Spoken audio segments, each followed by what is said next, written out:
നിങ്ങളുടെ ഫേവറേറ്റ് സീരിയലുകൾ ടിവിയിൽ വരുന്നതിന് മുൻപേ സൺ നെക്സ്റ്റ് ആപ്പിൽ കാണാം. ഇനി എല്ലാവർക്കും മുൻപേ കാണൂ. ഇപ്പോൾ തന്നെ സൺ നെക്സ്റ്റ് ആപ്പ് ഡൗൺലോഡ് ചെയ്ത് സബ്സ്ക്രൈബ് ചെയ്യൂ.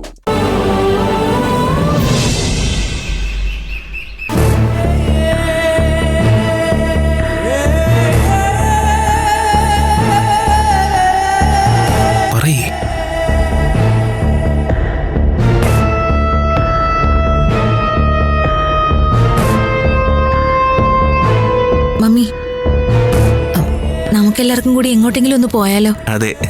അതെന്തിനാ? അല്ല, ഇവിടെ ഒന്നും മഴക്കും ബഹളം അല്ലേ. എവിടെയെങ്കിലും പോയി 2 ദിവസം സ്വസ്ഥമായിട്ട് നിക്കാം. ഈ വീട് അവൾക്ക് മാത്രമായിട്ട് കൊടുത്തിട്ടോ? അങ്ങനെ ചെയ്താലേ നീയൊന്നും തിരിച്ച് ഇങ്ങോട്ട് കയറേണ്ടി വരില്ല. അത് കറക്റ്റാ. അളിയന്റെ സ്വഭാവം അനുസരിച്ച് ചിലപ്പോ നമ്മൾ തിരിച്ചു വന്ന് കേറുമ്പോ ഇതൊക്കെ നന്ദിനിയുടെ പേരിൽ എഴുതി കൊടുത്തിട്ടുണ്ടാവും. നോക്ക്.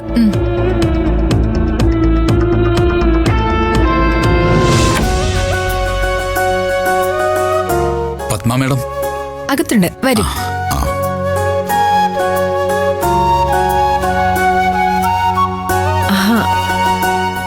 സാർ ഇരിക്കണം.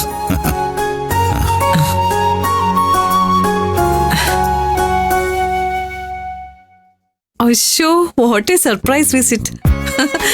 കഴിഞ്ഞ മാസം കൂടി ഞാൻ സാറിനെ ഒന്ന് കാണുമെന്ന് ആഗ്രഹിച്ചു. പക്ഷെ പറഞ്ഞിട്ടെന്താ, ഏതെങ്കിലും ഒരു സുപ്രീം കോടതി വാദത്തെ പറ്റി പിറ്റേ ദിവസം പത്രത്തിൽ കാണും.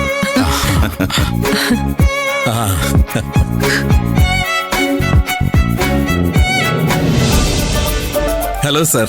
ഹലോ സാർ ഇപ്പൊ തീരെ കേരളത്തിലില്ലാന്ന് തോന്നുന്നു അല്ലേ? ആസ് എൻ അഡ്വക്കേറ്റ് ഇപ്പോഴാണ് ഞാനത് പൂർണ്ണമായി എൻജോയ് ചെയ്യുന്നത്. കാണുന്നതും പരിചയപ്പെടുന്നതുമൊക്കെ വമ്പന്മാരെ മാത്രമാണല്ലോ.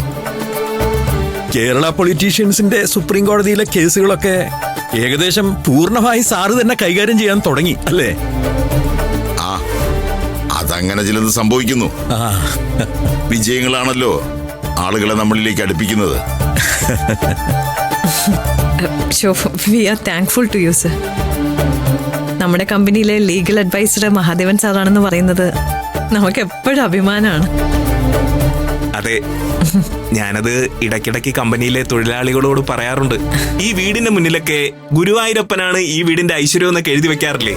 അതുപോലെ മഹാദേവൻ സാറാണ് നമ്മുടെ കമ്പനിയുടെ ഐശ്വര്യം.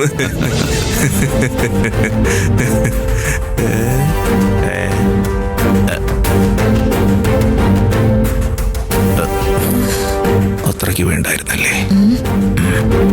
അല്ല, പത്മയുടെ മക്കളൊക്കെ എന്താ ചെയ്യുന്നത്? ഇത് വേദ പഠിച്ചോണ്ടിരിക്ക. ഇന്ദ്രജയുടെ വിവാഹം കഴിഞ്ഞു.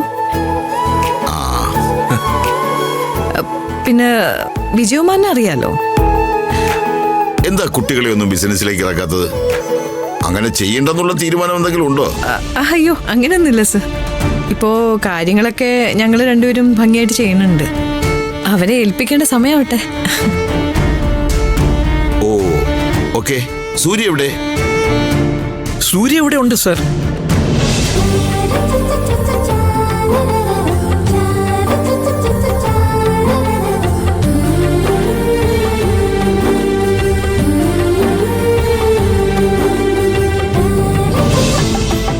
ആക്ച്വലി ഞാനിന്ന് മോർണിംഗ് ഫ്ലൈറ്റിന് ഡൽഹിയിലേക്ക് പോകേണ്ടതായിരുന്നു.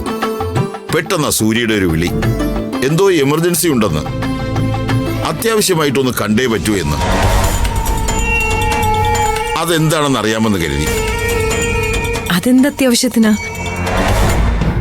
അങ്ങനെ ഒരു കാര്യമില്ലല്ലോ. മോളെ വേദേ, ഏട്ടനെ പെട്ടെന്ന് വിളിച്ചോണ്ട് പോവാ. സോറി സർ, ഞങ്ങളോട് ഈ കാര്യം സൂര്യ ഡിസ്കസ് ചെയ്തിട്ടില്ല. ഒരു ദിവസം പോലും മാറ്റിവെക്കാൻ പറ്റില്ലെന്ന് സൂര്യ എന്നോട് പറഞ്ഞതുകൊണ്ടാണ് എന്റെ ഈ വരവ്. അയാൾ വരട്ടെ.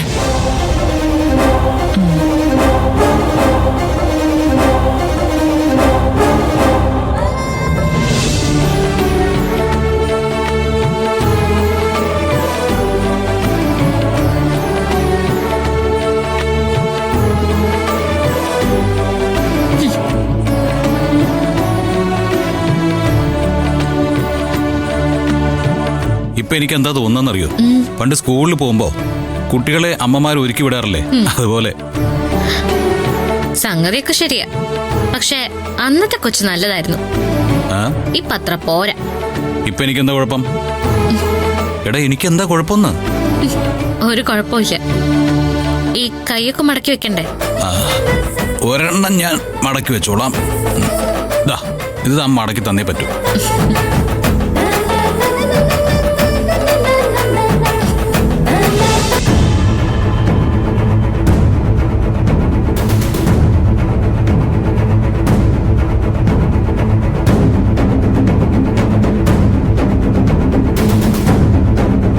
ഏയ്,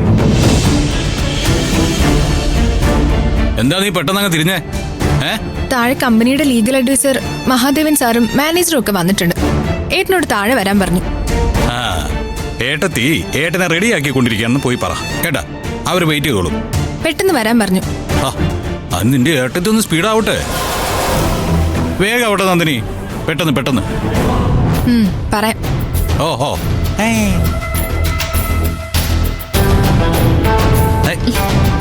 ഇതെന്താ തിരക്ക്?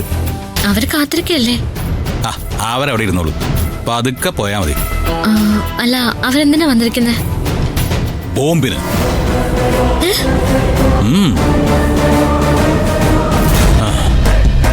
ഈ കുടുംബത്തില് ഒരു ബോംബ് വീഴാൻ പോകുന്നു. അതും ചില പ്രത്യേക ആളുകളുടെ തലയിൽ നേരിട്ട് വീഴും. എന്തോ കുഴപ്പമുണ്ടാക്കാനാ അല്ലേ? You don't worry Nandini, just watch.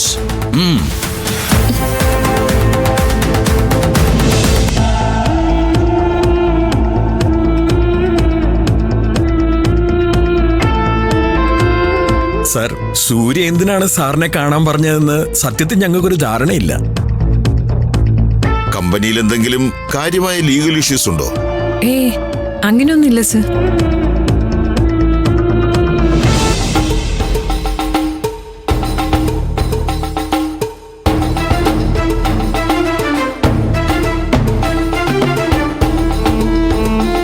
മോളെ അവനെവിടെ?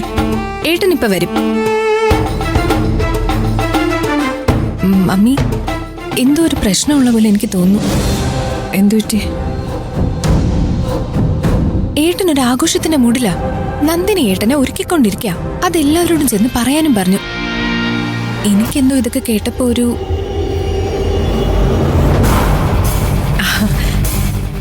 സർ, സൂര്യ കുളിക്കാണെന്ന് തോന്നുന്നു.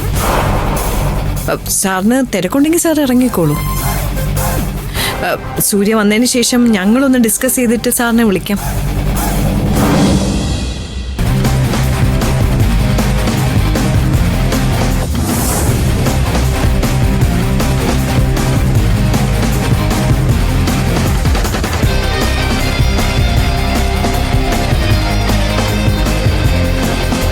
അതിന്റെ ആവശ്യമില്ല.